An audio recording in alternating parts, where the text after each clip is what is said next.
நம பார்வதீபதயே. குருர் பிரம்மா குருர் விஷ்ணு குருதேவோ மகேஸ்வரா, குரு சாட்சாத் பரபிரம்ம தஸ்மை ஸ்ரீ குரவே நமக. அனைவருக்கும் வணக்கம். பக்தி மற்றும் இறை சிந்தனைகளை தொடர்ந்து வழங்கி வரும் டெம்பிள் தர்ஷன் யூடியூப் சேனலுக்கு உங்களை வரவேற்பதில் பெருமகிழ்ச்சி கொள்கிறோம். இன்றைய நம் காஞ்சி மகான் பகுதியில மகா பெரியவா தன்னை யாரென்றே தெரியாத ஒரு அன்பருக்கும் அனுக்கிரகம் பண்ணின ஒரு சுவையான சம்பவத்தை பத்தி தான் நாம பார்க்க போறோம். கோயம்புத்தூர் பக்கத்துல நீலகிரி மலைப்பகுதிகளில் ஒரு டாக்டர் இருந்தார். அவர் பேர் மணி வீரராகவன் அப்படின்னு. அவர் யுஎஸ் எல்லாம் போயிட்டு நிறைய படிப்பெல்லாம் படிச்சுட்டு அவர் ஒரு டாக்டராக சென்னையில் ப்ராக்டிஸ் பண்ணிட்டு இருந்தார். அவர் ஒரு பெரிய டாக்டர்கிட்ட ஜூனியராக ஒர்க் பண்ணிட்டு இருந்தார். மகா பெரியவா மடத்தில் இருக்கிறச்ச புது பெரியவா, அதாவது ஜெயேந்திர பெரியவாக்கு உடல் உபாதை வந்துடுது. அந்த தருணத்தில் மடத்துக்கு ரெகுலராக வர டாக்டரை மடத்திலிருந்து வர சொல்லியிருந்தார். அந்த டாக்டருக்கு அவசர வேலை இருந்ததுனால தன்னோட ஜூனியரை அனுப்பி புது பெரியவாளை டெஸ்ட் பண்ணி அதோட ரிசல்ட்டை மட்டும் எடுத்துட்டு வா அப்படின்னு சொல்லியிருந்தார். மடத்திலிருந்து கார் வந்தது அந்த ஹாஸ்பிட்டலுக்கு. அந்த மடத்துக்கு போக வேண்டிய மருத்துவர் அவருடைய ஜூனியரை அந்த கார்ல அனுப்பி வைக்கிறார். மடத்தை பற்றியோ மகா பெரியவாளை பற்றியோ எந்த விஷயமும் தெரியாத ஒரு நபர் அந்த டாக்டர். இப்போ இவர் மடத்துக்கு நேராக வந்துடுறார். ஒரு டாக்டர் ஒரு பேஷண்ட்டை அவங்களுடைய இருக்கிற இடத்துக்கு போய் விசிட் பண்ணணும் அப்படின்னா டாக்டர் நேராக உள்ளே போவார், பேஷண்ட்டை செக் பண்ணுவார். அதுக்கப்புறம் அவரோட ரிசல்ட் எடுத்துட்டு அவர் திரும்ப ஹாஸ்பிட்டலுக்கு வந்துடுவார். இதுதான்.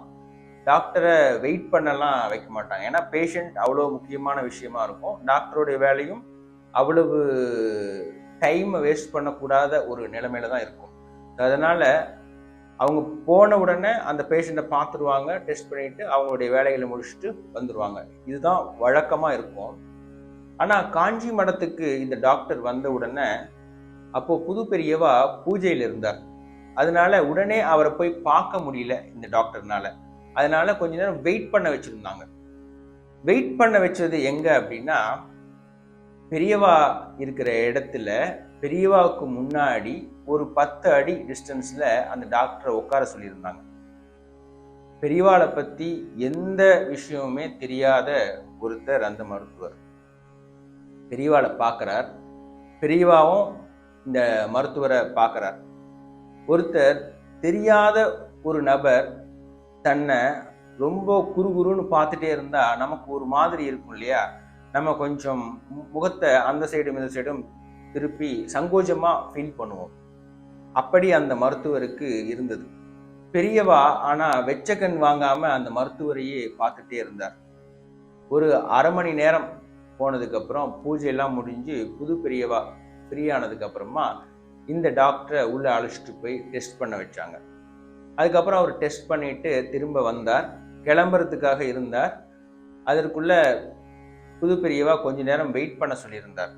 மறுபடியும் பெரியவா முன்னாடியே ஒரு அரை மணி நேரம் இந்த டாக்டருக்கு வெயிட் பண்ணக்கூடிய நிலைமை வந்தது. மறுபடியும் இவர் முன்னாடியா அப்படின்னு ஒரு மாதிரி சங்கோஜத்தோட அப்படியே அமர்ந்துட்டார். பெரியவா இப்பவும் அதே டாக்டரை பார்த்துக்கிட்டே இருக்கார். இவருக்கு பெரியவாளை பார்க்கறதுக்கும் ஒரு மாதிரி இருந்தது. அதனால அங்கேயும் இங்கேயும் கண்களை திருப்பி அப்படியே சங்கோஜமா ஒரு அரை மணி நேரத்தை கழிச்சிட்டார். ஆனா பெரியவா முன்னாடி உட்கார்ந்தப்பவும் இவரையே பார்த்துட்டு இருந்தார். இப்போ உட்கார்ந்து இருக்கிறப்பவும் அவரையே பார்த்தார். ஆனா எதுவுமே பேசல. பெரியவா அன்னைக்கு மௌன விரதம்.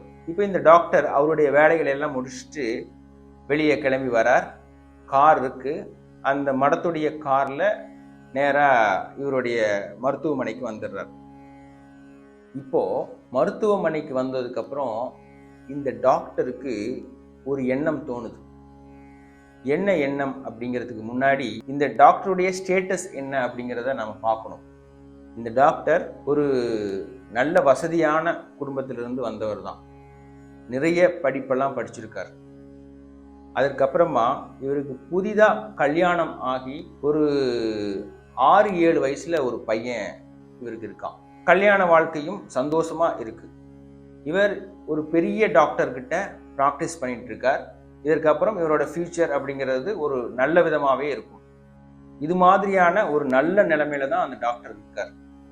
ஆனா பெரியவாளை பார்த்துட்டு வந்ததுக்கு அப்புறமா அவருக்கு ஒரு எண்ணம் தோணுது. என்ன அப்படின்னா, இன்னைக்கே நான் இறந்து போகிறதுக்கான வாய்ப்பு கிடைச்சாலும் என் வாழ்க்கையில நான் எல்லா விஷயங்களும் பரிபூரணமா முடிச்சிட்டேன் அப்படிங்கிற எண்ணத்தோட இறந்து போவேன் அப்படின்னு நினைக்கிறார். இது ஒரு வித்தியாசமான எண்ணம் தான். அது அவருக்கே வித்தியாசமாகவும் பட்டது. ஏன் நாம இப்படி நினைக்கிறோம்?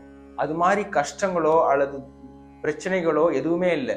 சந்தோஷமான மனநிலை, சந்தோஷமான வாழ்க்கை தான் அவங்களுக்குள்ள இருக்கு. அந்த நிலைமையில பெரியவாளை பார்த்ததுக்கு அப்புறமா இந்த எண்ணம் தோணுது. தன்னுடைய வாழ்க்கையில அல்லது தன்னுடைய ஜென்மம் பூர்த்தியான மாதிரி ஒரு உணர்வு. இது அவர் உணர்ந்தது. மகா பெரியவா தன்னுடைய திருவிளையாடல்கள்ல நல்லா கவனிச்சிங்கன்னா ஒரு கிளைமேக்ஸ் இருக்கும் அதுல. அதாவது ஒரு விஷயத்த ஒருத்தருக்கு உணர்த்துறதுக்கான ஒரு சம்பவம் அங்க நடக்கும்.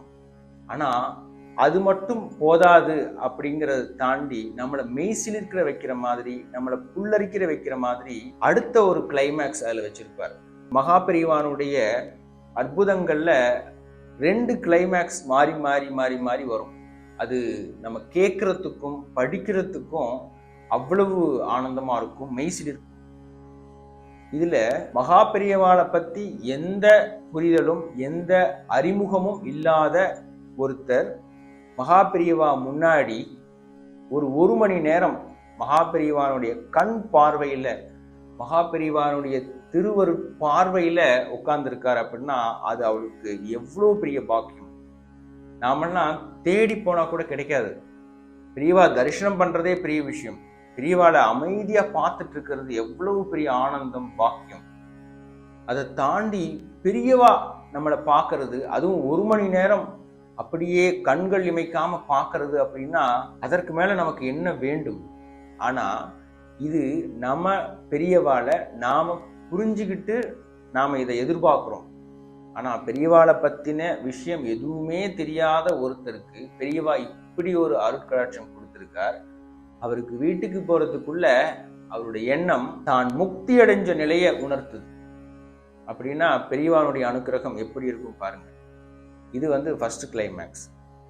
செகண்ட் கிளைமேக்ஸ் என்ன அப்படிங்கிறது தான் பெரியவானுடைய அற்புதம் அங்க இருக்கும்.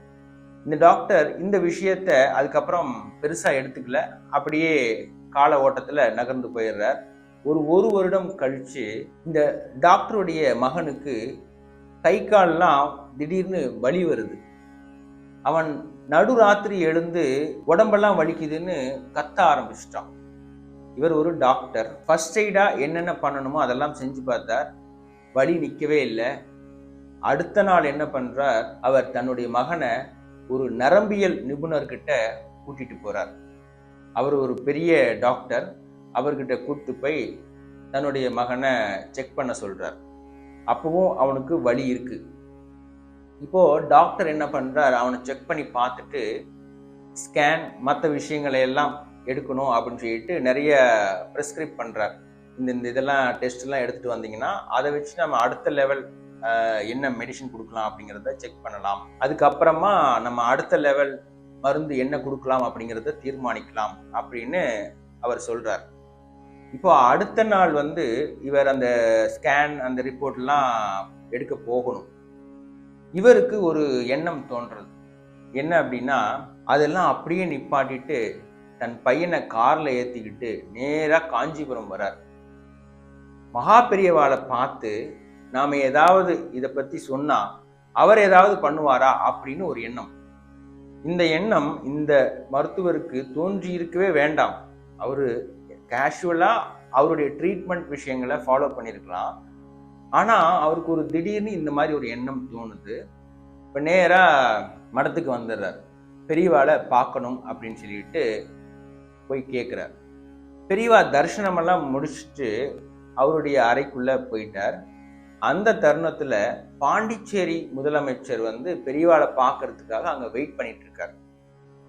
இப்போ இந்த டாக்டர் தன்னுடைய மகனை கூப்பிட்டு இப்போ தன்னுடைய பர்சனல் விஷயமா பெரியவாளை பார்க்க போறார். இத அங்க மடத்துல இருந்த அன்பர்கள்ட்ட சொல்றார். அவங்களும் பெரியவாட்ட போய் சொல்றாங்க. பெரியவா உடனே அந்த டாக்டரை உள்ள அழைக்கிறார். அங்க ஒரு முதல்வர் உட்கார்ந்துருக்கார். அவரை தாண்டி இப்ப அந்த பையனை கூட்டிட்டு அந்த மருத்துவர் பெரியவா இருந்த அறைக்குள்ள போறார். பெரியவாளை பார்த்து நமஸ்காரம் பண்ணிட்டு பெரியவா கிட்ட தன்னுடைய மகனை பத்தின விஷயங்களை சொல்றார். பெரியவா அப்படியே பார்க்கறார். பார்த்துட்டு ஆசீர்வாதம் பண்றார். அப்புறம் பிரசாதமா வாழைப்பழம் கொடுக்குறார். 2 வாழைப்பழம் எடுத்து அந்த பையனுக்கு கொடுக்குறார்.